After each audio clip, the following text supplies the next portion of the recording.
Y'all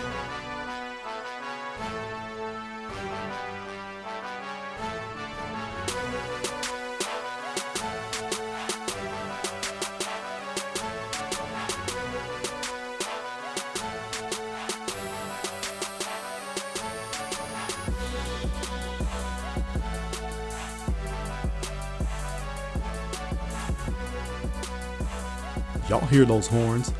Y'all know what time it is. It's time to play some toss. Welcome everyone to the very first edition of 2016 of the Tristain on Sports Show. It's your friendly neighborhood T-Square. Tristain Thomas here with you. Happy New Year to all of you. I hope you all enjoyed the holiday season, your New Year's. Hope you enjoyed it responsibly. So great to be here with you guys back for 2016. As promised, we took a little break last week. And a lot has happened. A lot has happened. We got a lot to get into in State of the State. Some things changed and some things stayed the same. Let's get right into it as we travel over to Green Bay, Wisconsin, because we got to go there, y'all. We absolutely have to go there. Yeah, have to. Not have to, because that's kind of how mad I am, but at the same time, how can you really be mad when this has been going on all season long? The inconsistencies for the Green Bay Packers continue. NFC North Championship on the line. This game was flexed to Sunday night. You're the only game in town. All eyes are on you. The nation, the world is watching you to figure out what team is going to show up. What team's going to show up? Is it going to be the Packers offense from the first 3 weeks of this year? Or is it going to be the inconsistent team on offense for the past 13 weeks? And we got our answer as they drop that game 20-13 to the Vikes, losing the NFC North Championship, snapping their streak of 4 division championships. Not only that, that knocks you out of the 3rd seed, out of hosting a home playoff game, and put you into the 5 seed. Now, we've been going back and forth on toss about this all season long. Look, we all knew that this was going to be an uphill battle without Jordy Nelson. We know this. The thing that people are missing the boat on as far as Jordy Nelson goes is the fact that he gives everyone else space to operate. He is the one receiver in this whole entire receiving core that can take the top off of other defenses. When you have that type of vertical threat, everyone else has room underneath. That gives the tight ends more room to operate, making them more of a threat. That gives a guy like Randall Cobb, who belongs in the slot, more room to operate and make plays. That gives the guy who's the number 2 on the other side more room to operate. It makes this offense hum. It makes it the potent offense that we all know and love.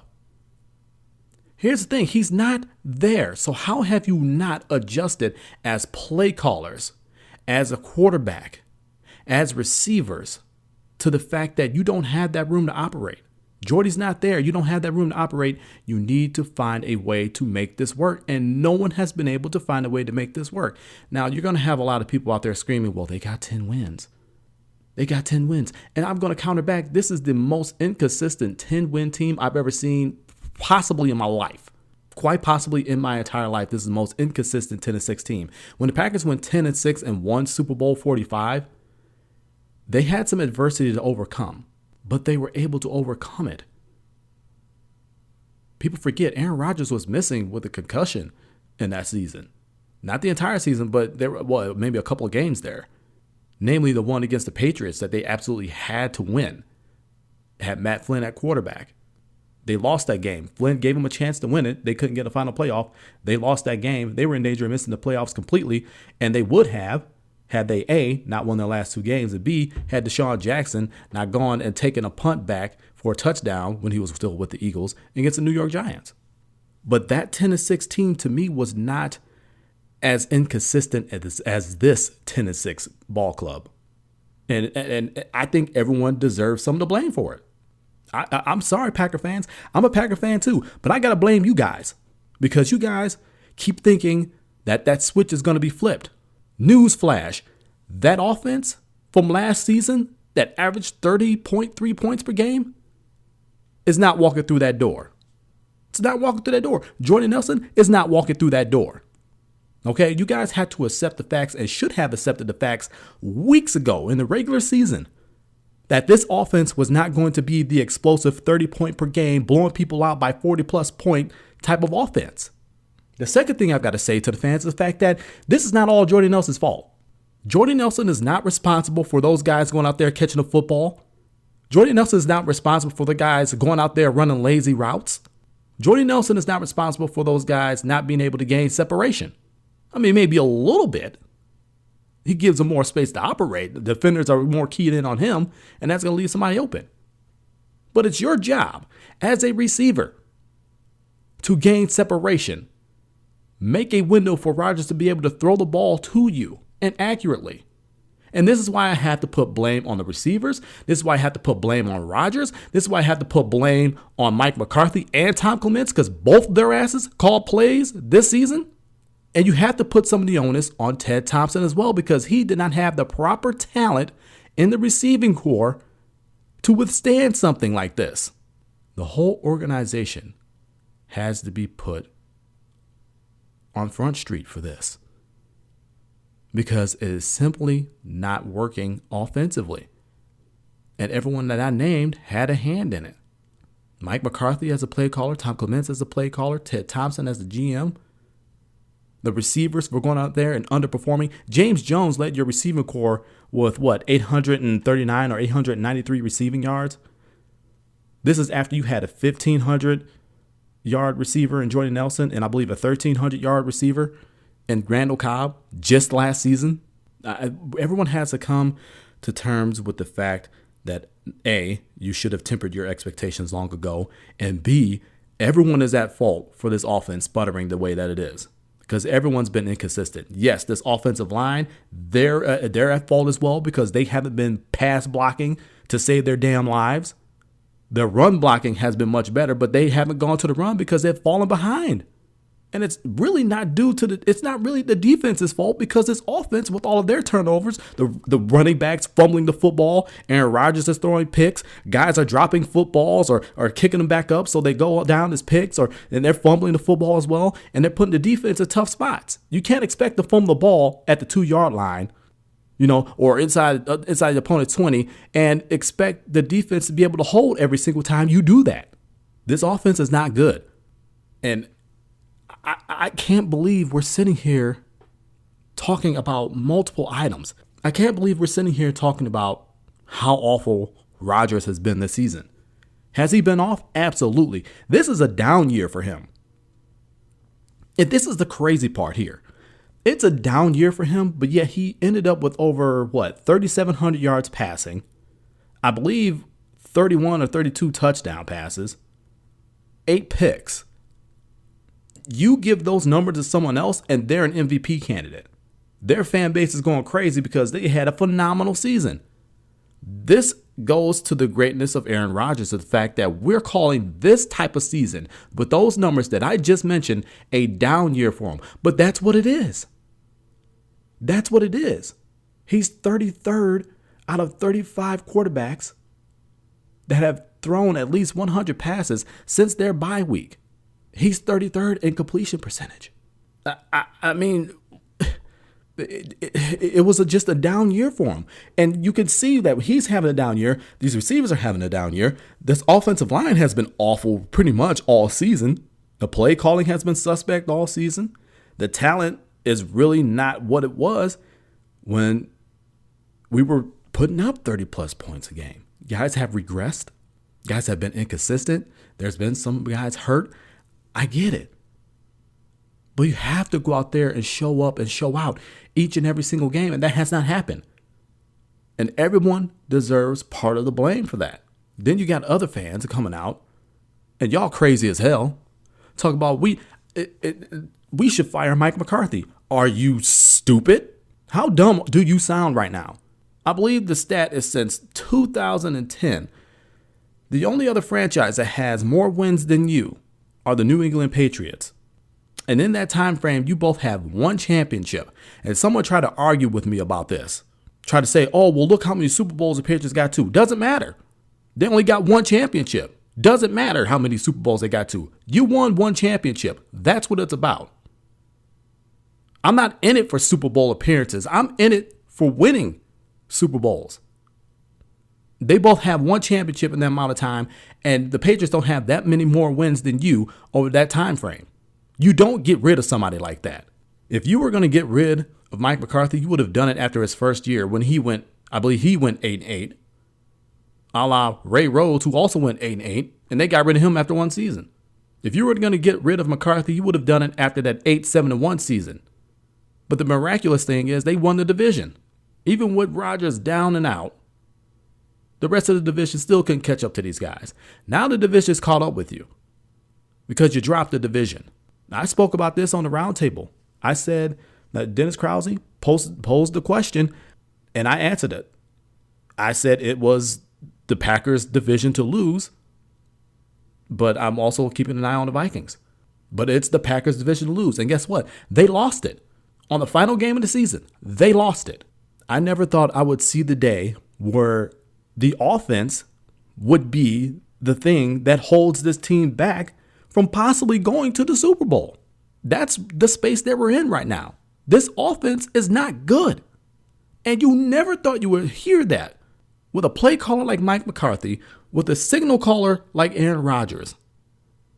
And let's be clear, there is some talent on this receiver core, but none of them have played up to their caliber this season. You never thought you would see the day where the defense was waiting on the offense to go and do something, because it was always the other way around. It was always the offense going out, killing it, getting them 30 points, and you hope the defense doesn't give up 31. But that's the space that we're in, and we have to accept that, folks. This is a mediocre Green Bay Packers squad this season. 10-6, second in the NFC North, on the road, all playoffs long. Unless you can somehow miraculously get past Washington, somehow miraculously get by Arizona, because that's where you would go next if you beat Washington. Then you would host an NFC Championship game if Seattle somehow miraculously goes and beats Carolina. Hell, they have to win their first playoff game first against the Vikings. So you're pretty much going to be relegated to the road all playoffs long because of your inability to be a consistent offense, to find a way to put points on the board and consistently and not have this fourth quarter flurry. Because that's what it's been. That's what it was this past Sunday. That's what it was in the Detroit game. That seems to be what it is every single time they're down. That's what it was in the Panther game. Oh man, time's running out. It's time to make a comeback. Why don't you play like that all game long? This is a very inconsistent team. And my confidence in them going into the playoffs, and this is another silly thing I've heard in our break here, is the fact that people wanted to play the Washington Redskins as if the Redskins are a layup. The Redskins are not a layup, folks. They have a pretty stout front seven on defense. Kirk Cousins has the 5th highest passer rating in the NFL. He's got weapons. He's got Deshaun Jackson that could take the top off the defense. He's got Jordan Reed that could shred you up the seam. He's got 2 more than capable running backs. He's finally found his footing. He could go and win you games. You've seen that. They're division champions. They're 1 game worse than you at 9-7. And you want them to go on the road in the NFL playoff environment and think that this is a much easier game. You want to go and win that. It's not that simple, folks. And everybody else saying, oh, they'd be better off losing the NFC North and going to play Washington. That's a much easier game. Since when did it become acceptable to lose? Is that where we are at this point in the season? Have Packer fans, and it's not everyone, there's a lot of you Packer fans, and I love you, sit down and think about things and have some damn sense. There's a lot of you out there that need to hand in your fan card because you think with no sense whatsoever. You want them to lose and actually go and have to play a road playoff game. That's how you know that those are the misinformed, uneducated fans. The ones that love to have knee-jerk reactions and overreact and everything else. I would much rather have had Green Bay at home with another shot at the Vikings. Wipe the slates clean. It's postseason. Postseason is a completely different animal. You're no longer 10-6. You're 0-0. And you hope that the Green Bay Packers can really take that thought process with them and actually turn the page and get some consistent offense. And I hope that this defense continues to play the way that they have, because they have been the only consistent unit on this ball club. I feel horrible for this defense because they go out there and they put up game after game after game after game of stellar play. And this offense continues to go and turn the ball over, whether it be fumbles, rather be trying to go for it on fourth down and you fail because your third down conversion rate is god awful. Slim and none, and Slim just left town. Whether it's Rodgers throwing picks in the end zone and in the red zone, something that we never really saw on a consistent basis, but we have this season. This defense continues to get put in tough situation after tough situation after tough situation, and they come out and they do the best that they can with it. They have had fantastic performance after fantastic performance after fantastic performance, squandered time and time and time again all season long because this offense can't go and score to save their damn lives. I want this offense to continue I want this offense to catch up with this defense and go out there and put up a stellar, consistent performance. That's what I want to see. That's what I want to turn the page to. Enough of all this coach speak. Enough of all this fake motivational speak. Oh, well, we're turning the page and we're getting ready for Washington. And, it's a new season. Whatever you need to do to hype yourself up, do it. But as long as it yields results, that's what I want to see. I'm tired of hearing all the coach speak. I'm tired of hearing all the players speak. Everybody's got their opinion on things. Everybody wants to come out and say, oh, well, we just have to turn the page. No, I don't want to hear any of that, because you've been saying all this motivational and all this coach speak and all this player speak all season long, and it has not been yielding any damn results. Proof is in the pudding. So if you go out there and you mess up this Sunday against Washington, your asses are going home. Motivate that. Think about that for a second. You guys go inconsistent on offense this Sunday. That's it. You're going home. You want to come out and say, oh, all of our goals are ahead of us, but you don't go out there and put any consistent offense on the field. At some point, you got to get it. You got to understand it. And I don't understand how after 16 weeks, this team still does not get it. They still don't know how to get a first down to save their lives. They still don't know how to field a consistent offense that can go out there and be explosive. It really is frustrating. It genuinely is frustrating. This is the most frustrated I've ever been with them. I mean, yeah, in Rodgers' first year, they were 6-10. You understood that there was going to be a transitional period, but then they got right back on it, and they were excellent.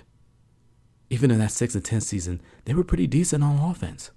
But now you're 10-6, you lost the division, you're on the road in the playoffs, and this is the most inconsistent I've ever seen you, and this is the lowest amount of confidence I've had in the team going into the playoffs.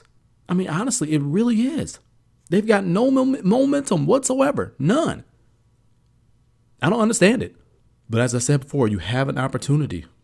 If your goals are all in front of you, how about you go and do something to achieve those goals? How about you field a consistent offensive team? Because this defense is going to bring it.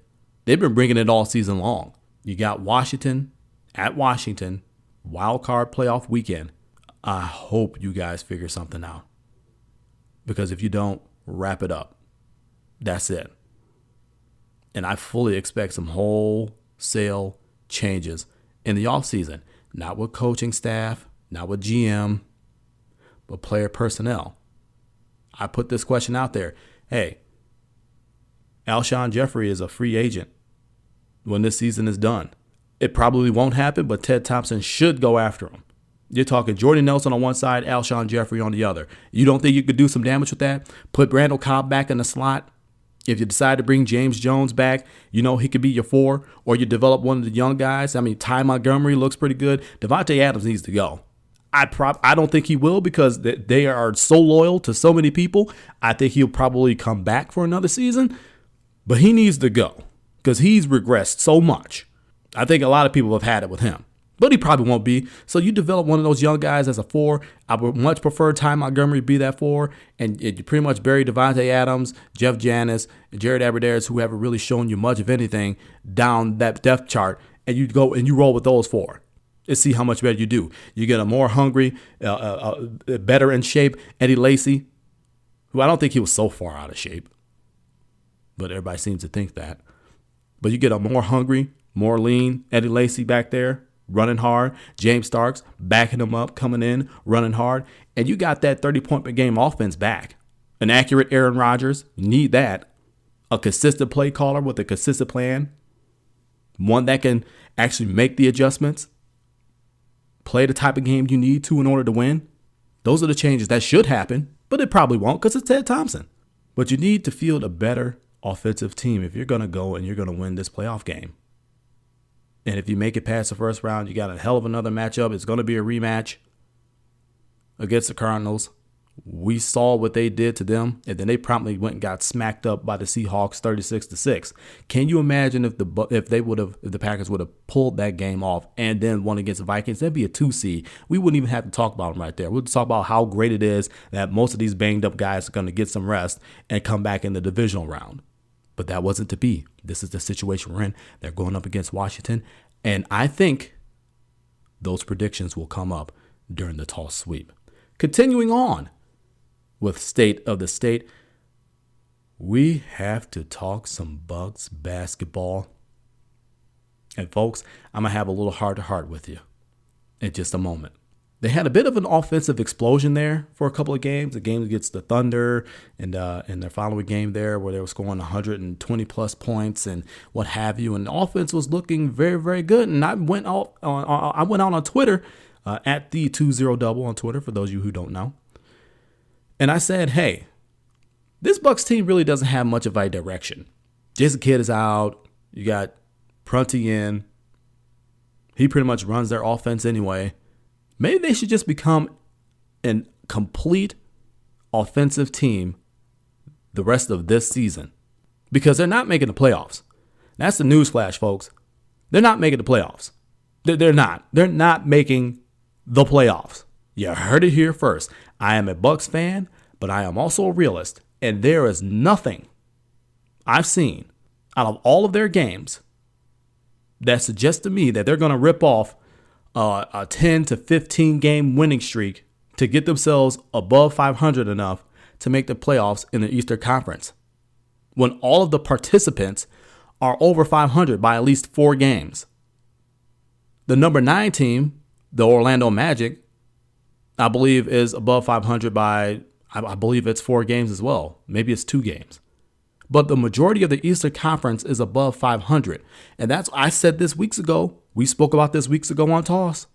It is going to take an over 500 record, maybe by 5, 6, maybe even 7 games, to get you into the playoffs in the Eastern Conference this season.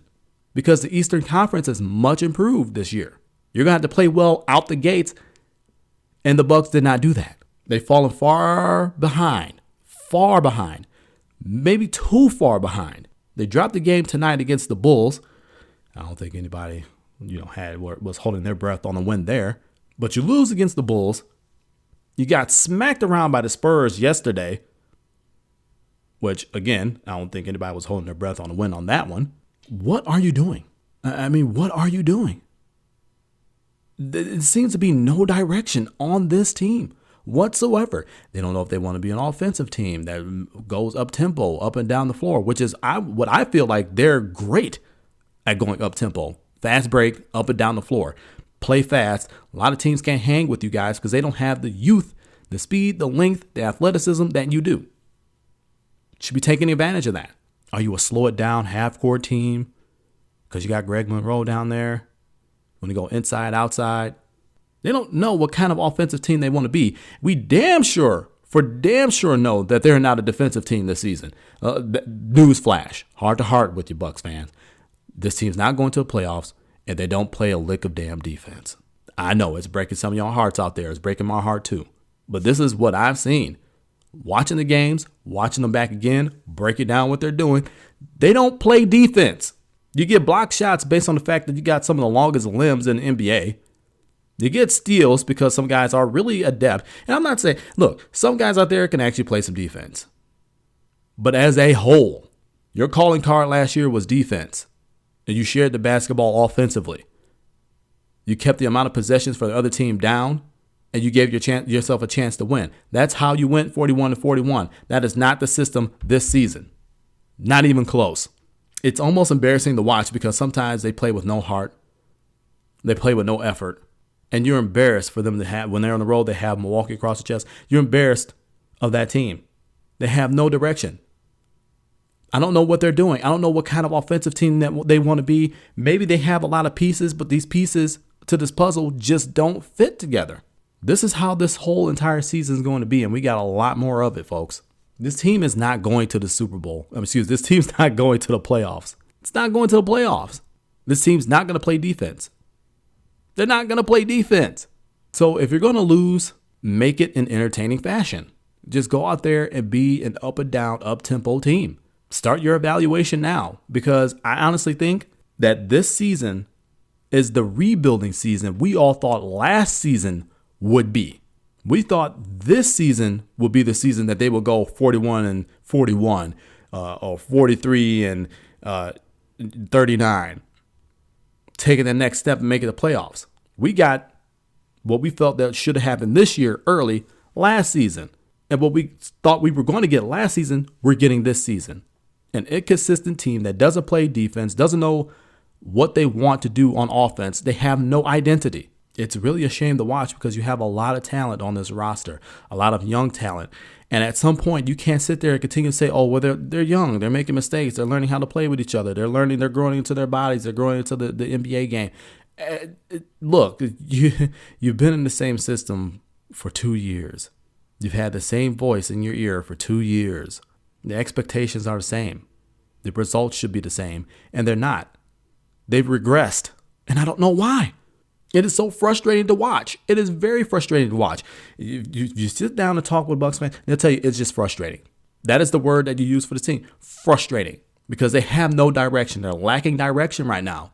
But I'll tell you this thing. This is going to be a season-long evaluation on every single player. And I truly believe that there's going to be some tinkering with this team in the offseason. I'm not sure about, trade deadline trades. I don't know. I don't want to speculate on that right now. But for sure in the offseason, this roster will be shaken up because this team is headed for the lottery. Make no mistake about that. This team is headed for the lottery. And if they happen to get a very high pick, I say look for them to use that pick. And we spoke about this on Home Court Sports just last week. What's up to the fellas over there at Home Court Sports? Listen to them on Blog Talk Radio Wednesdays, 7 to 9 p.m. Central Time. They're bringing that heat. Trust me, they're legit. They allowed me to co-host this past Wednesday. Thank you so much for that. And the question was posed, and I said, hey, look. They said if the Bucks get the number one pick or very high pick, who do you draft? And I said, looking at the draft, there is no one worth drafting onto this Bucks team. You do not draft anybody. You use that pick to package with somebody's got to go off this team. So one of these young players, they've got to go. They've got to go. To get yourself better, you need players that are going to make an impact right now to get where you want to go. So you package that pick with another player, you get future picks, and you get somebody that's an impact player. And I'm not talking about an older veteran, but somebody that is maybe in their prime, good right now, that's going to help your squad right now. Maybe two players. All I'm saying is that this lineup is probably going to get shaken up in this offseason. Maybe trade deadline. Who knows? But I think that is what is needed for this club because they haven't gelled together. And they've been together what? Everybody's been healthy and all together for 20 plus games now. That's really the telltale sign of what type of team that you have. It's not good. They're not a good team this year. You got to accept that fact. And now the brain trust, John Hammonds and the owners and Jason Kidd, they need to sit down and figure out what direction they want to go in. They need to figure out what direction this team is going in. They need to figure out what identity this team is going to have in order to get the proper personnel for it. Because until you do that, this is the end result. A lot of good young talent with no direction. And that's how losing is done. We have a lot of good talent and you're coaching them up to do one thing. And I honestly feel a lot of these guys' game is getting capped. They could do so much more, but because it's a certain system and they want to be a good teammate and play a certain way, that they're passing up shots and not being as aggressive as they could be and dominant as they could be. This team needs an identity and they need to go in one certain direction. Until that happens, this will forever be the result. And this is why Bucks fans get so frustrated, because you have one good year, you make the playoffs, you were the 6th seed last season, surprise of the NBA, very good defensively, one of the top defensive teams in all of the NBA, and you gave the Bulls a fight, 6 games. You go from that to being 14-23, floundering, 3rd worst team in the Eastern Conference, worst team in your division, and everybody's searching for answers. If the Bucks want to get on the level of the Green Bay Packers, you have to win consistently. You have to do something other than make the playoffs at the 8th spot under 500 when everybody knows you're just going to get swept in the first round. You got to do what you did last season. Court a good team that's going to actually show up every night and fight and win ball games. Go deep into the playoffs, be a viable threat for a championship. Everybody complains that they don't get a whole bunch of pub in the state. There's reason for that, because the Packers are in constant contention for world championships. Regardless of what you got to say of what they did this season, they're in constant contention for world championships. They've got 13 of them under their belts. The Bucks have 1. They've got a rich history of winning. They used to be a power in the Western Conference when they were out there. When they got switched to the Eastern Conference, they were a power in the Eastern Conference. And then nothing. So if you want to get to that level, you need to figure out your identity. You need to go in one certain direction. And this roster's got to get shaken up. That's what's going to happen in order for you guys to take that next step. You talk about own the future. You talk about wanting to hoist the Larry O'Brien trophy here in Milwaukee. That's what you need to do. I'm not going to say it's simple, because it's not. But it is a start. It is a step in the right direction. And it is a step this franchise needs to take so badly in order to win.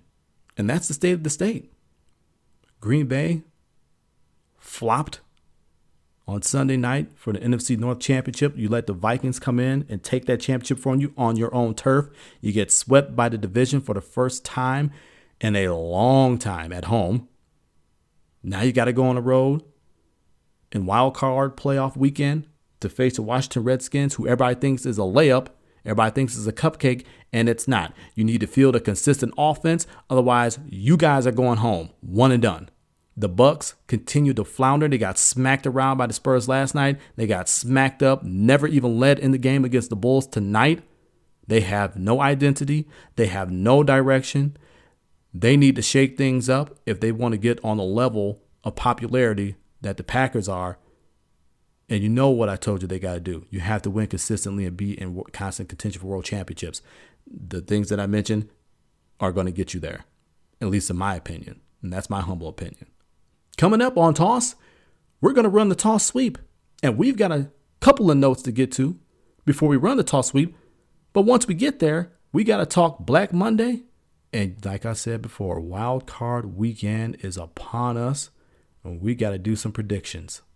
All that and more coming up next.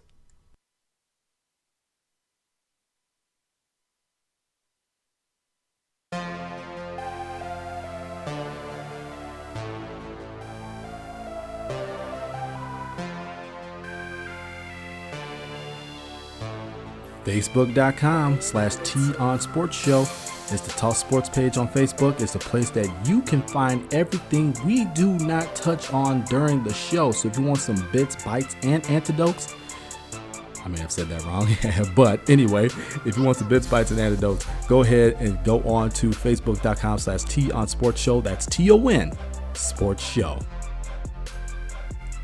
Welcome back to Toss, everybody. It's your friendly neighborhood T-Squared Tristan Thomas here, back with you on episode 17, the first of 2016.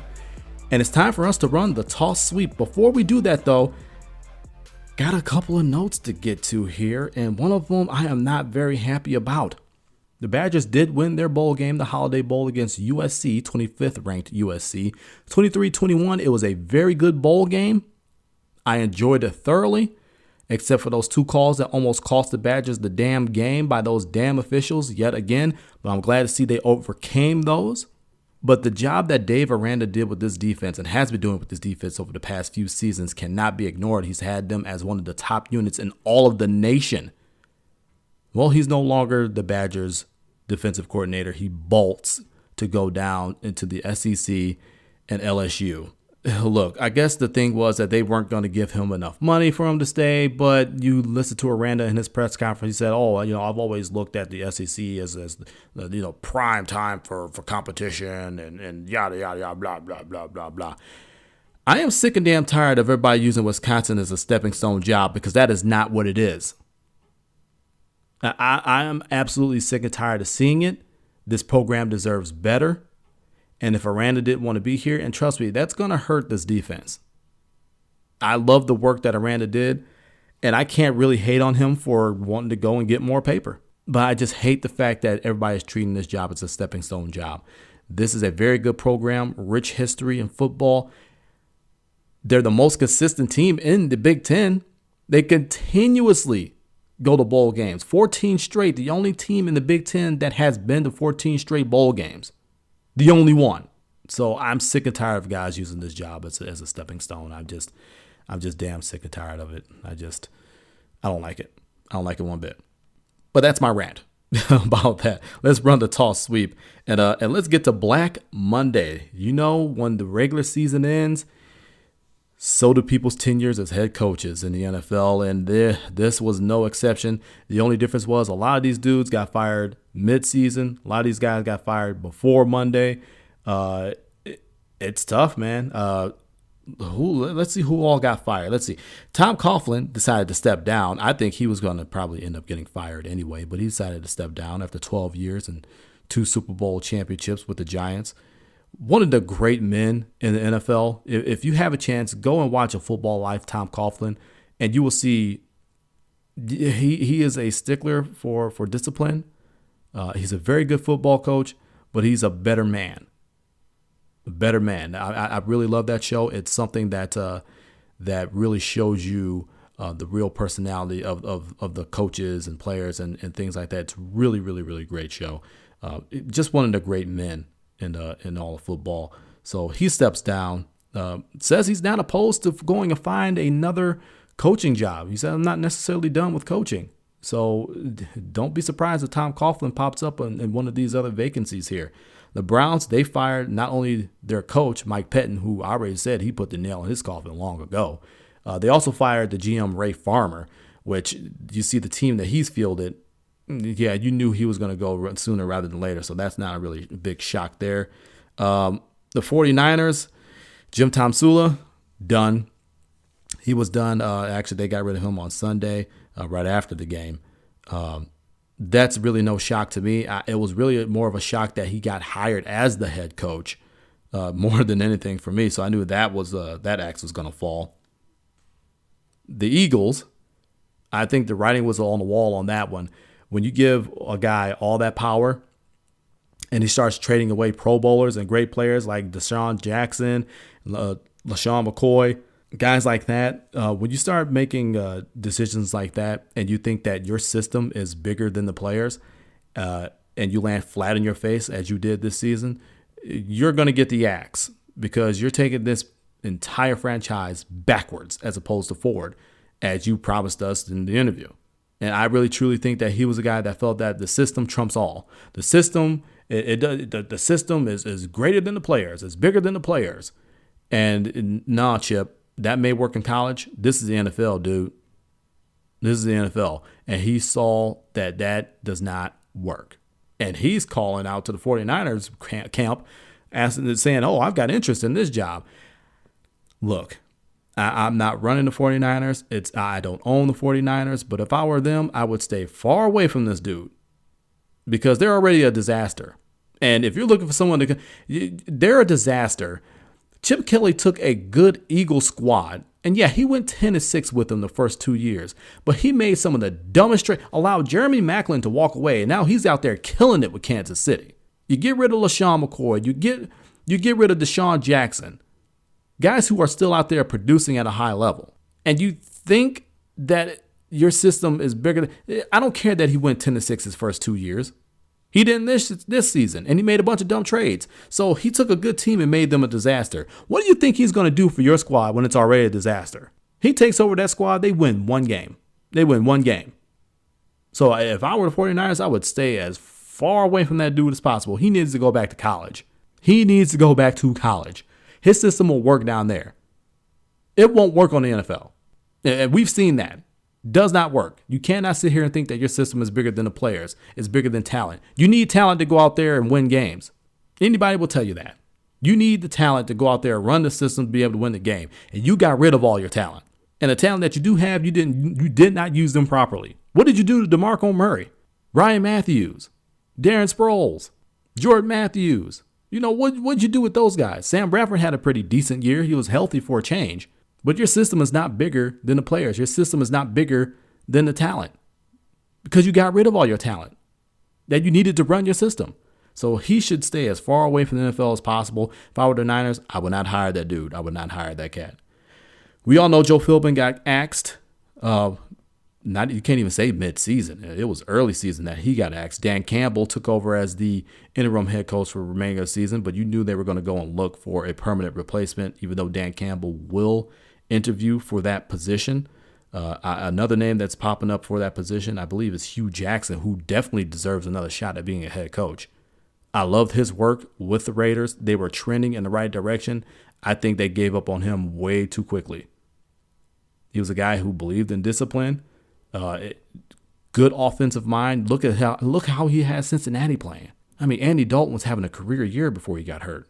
Smart offensive mind in Hugh Jackson. I really like him. He deserves another shot at one of these positions. The Titans, they axed Wisenhunt pretty much mid-season, I think earlier season.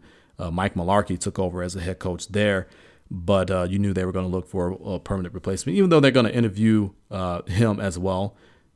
He's got a pretty decent offensive mind, but you just don't know what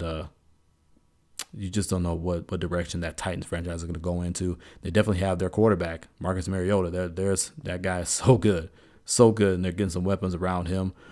Green Beckham out there, he's going to be a monster for years to come. So just a few more pieces there, a few pieces on defense, and I think they'll be a contender. Other jobs I think are going to become available. The Lions and the Saints jobs. I think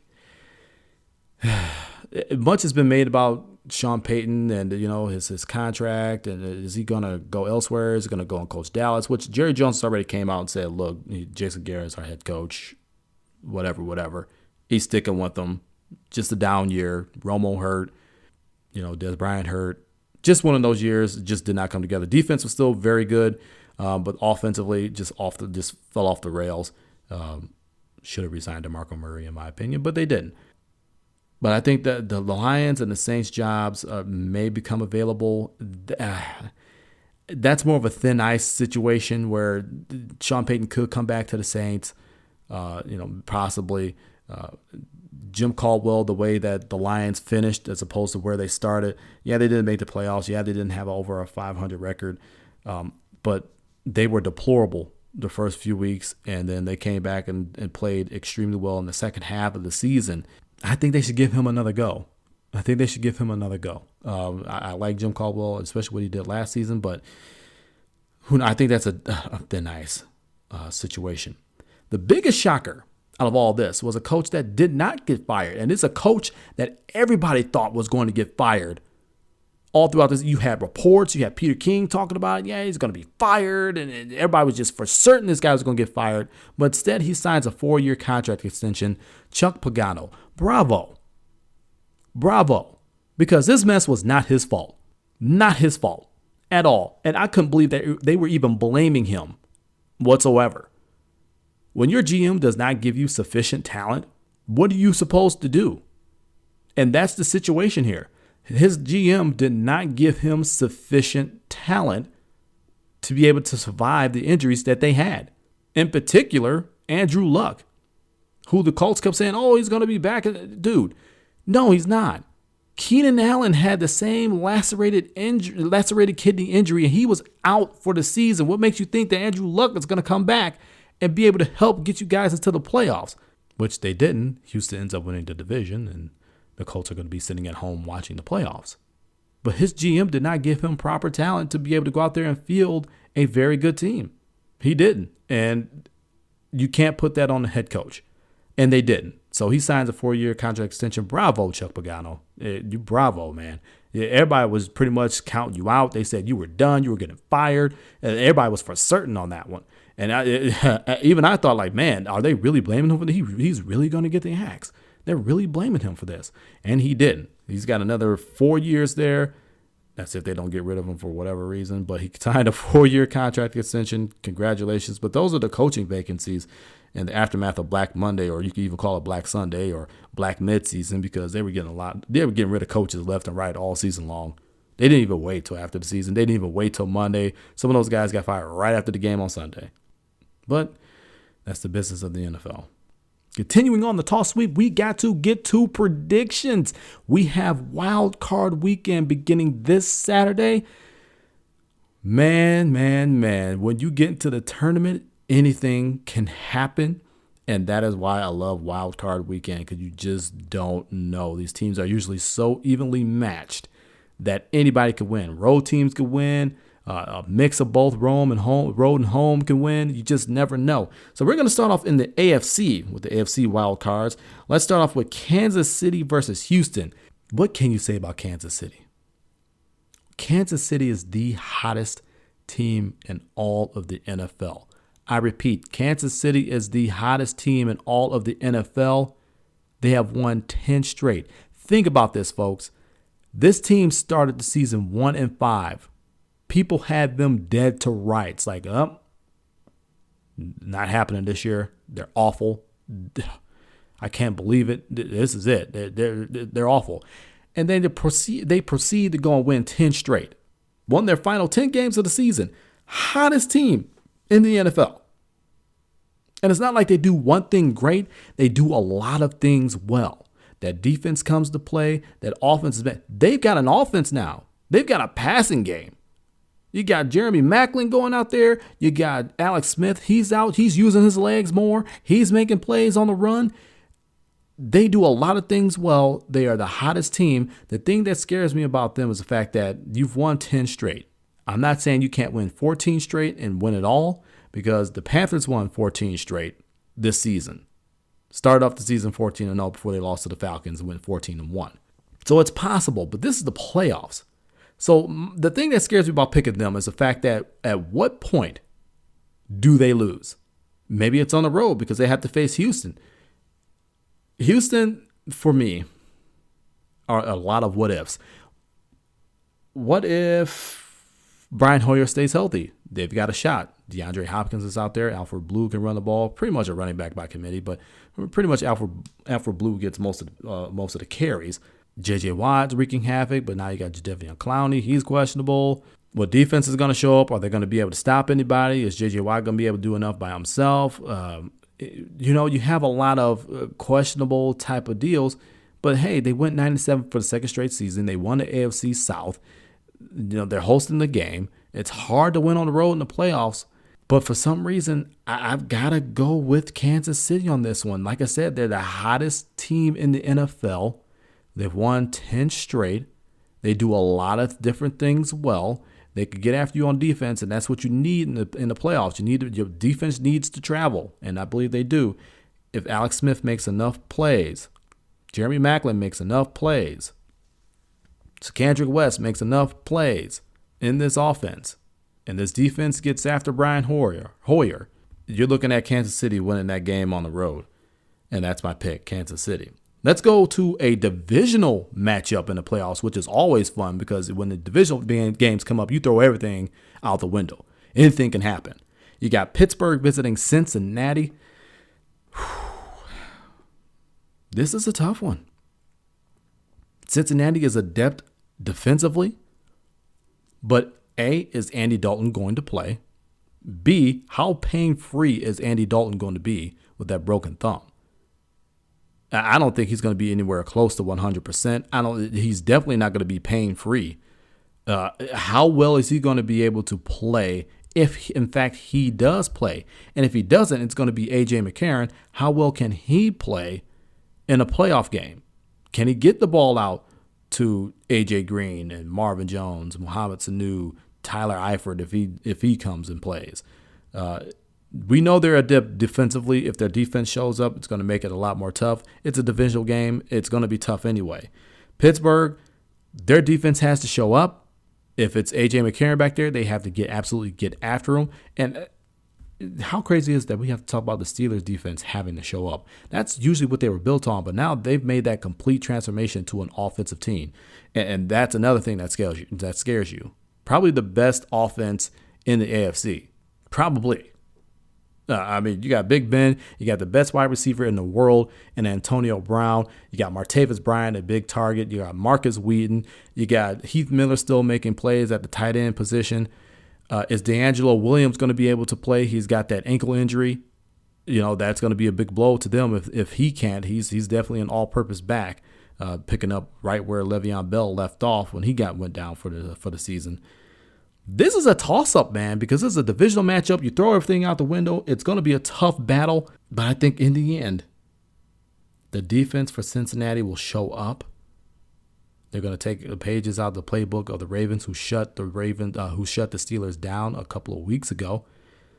And I think Cincinnati is going to win this game at home and advance in the playoffs to the second round. Now for the NFC. The NFC is going to see the Seattle Seahawks, who I know all Packer fans cannot stand, going up against Minnesota, another team that Packer fans cannot stand, especially after this past Sunday. Seattle is they were at one point the hottest team in the NFC. They had a loss there, but they came back and won their finale, smacked around the Arizona Cardinals, the number 2 seed Arizona Cardinals. Still think they're pretty much the hottest team in the NFC. They scare me. They absolutely scare me because they're going out there and they're putting it on people offensively, and that defense. Look, people were sleeping on that defense because this defense was good. They got better as the season went along, and they're rolling at the right moment, starting to play their best football at the right time of the year. They're an experienced bunch. They won a championship together, went to another Super Bowl just last season. This team scares me, man. Minnesota, look, that Mike Zimmer-led defense, they've gotten a lot better. You got Adrian Peterson. He can run the football. But I think the Seattle defense is going to get after Teddy Bridgewater. They're going to shut down their receivers and their receiving game. They're going to do a good job on Adrian Peterson. I think Seattle's going to win that game. I'm going to take Seattle in that game. Then you got the final wild card game. The NFC East division winning Washington Redskins up against the number 5 seed Green Bay Packers. We spoke about all this. Washington has a pretty decent defense. They definitely have a good front 7. Green Bay brings a good defense. They've been good all season long. Offense has been inconsistent. Kirk Cousins has the 5th highest passer rating in the NFL in the regular season. He's found his footing. He's got weapons out there. He's got Jordan Reed. He's got Deshaun Jackson.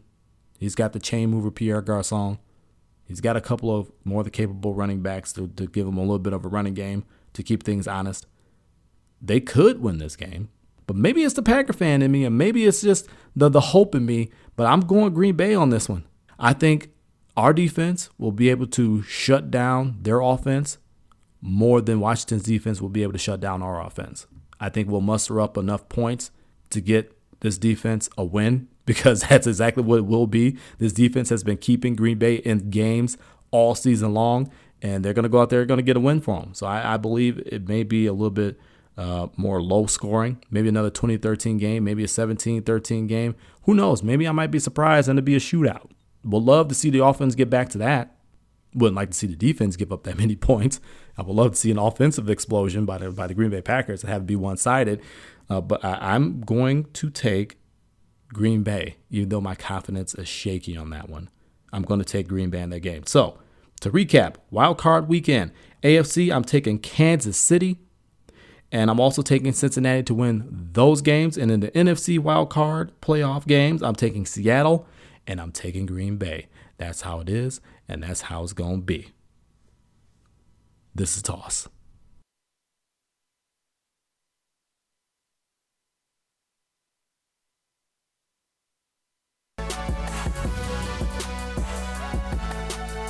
All right, y'all, it's time for me to get on up out of here. This was episode 17 of the Tristain on Sports Show Toss, the very first for 2016. Oh, man, it was just great being back with you guys. I just know that it was a little bit long, a couple weeks. I know you guys were waiting on it, and I appreciate that, but we're back on track. Had to take a little holiday break, and we're definitely glad to be back in the kitchen, cooking up that truthful, opinionated, and passionate sports talk for you. Hey, you guys know how to get a hold of me. At D20Double on Twitter. You know what I do on there. Tweet live games, make comments, debates. I keep it entertaining. So at D20Double on Twitter. You guys know the Toss Facebook page. Facebook.com/T on Sports Show. That's TON Sports Show. Go ahead and check us out there. Give us a like and share with other folks. You also know that we are on iTunes and Stitcher every single Wednesday, unless I give you that preemption notice that I hit you guys with last week. But otherwise, every single Wednesday, iTunes and Stitcher. Go ahead, subscribe to us there. Hey, don't be afraid to give us a review. Leave some comments on the show. I'm just trying to get better for you. Also, we are on Libsyn. That's Toss Show, TOSSHOW.LIBSYN.com. That's tossshow.libsyn.com. That is our main spot for the Tristain on Sports Show. So if you don't want to go on Stitcher and subscribe there, if you don't want to go on iTunes and subscribe there, go ahead and get the RSS feed and subscribe to us there on the tossshow.libsyn.com page. It's great being back with you guys, but as I said before, it's time for me to get on up out of here. This is Tristain Thomas reminding all of you that dreams don't catch themselves. Get up, get out, get after it. Until next week, so long from Toss.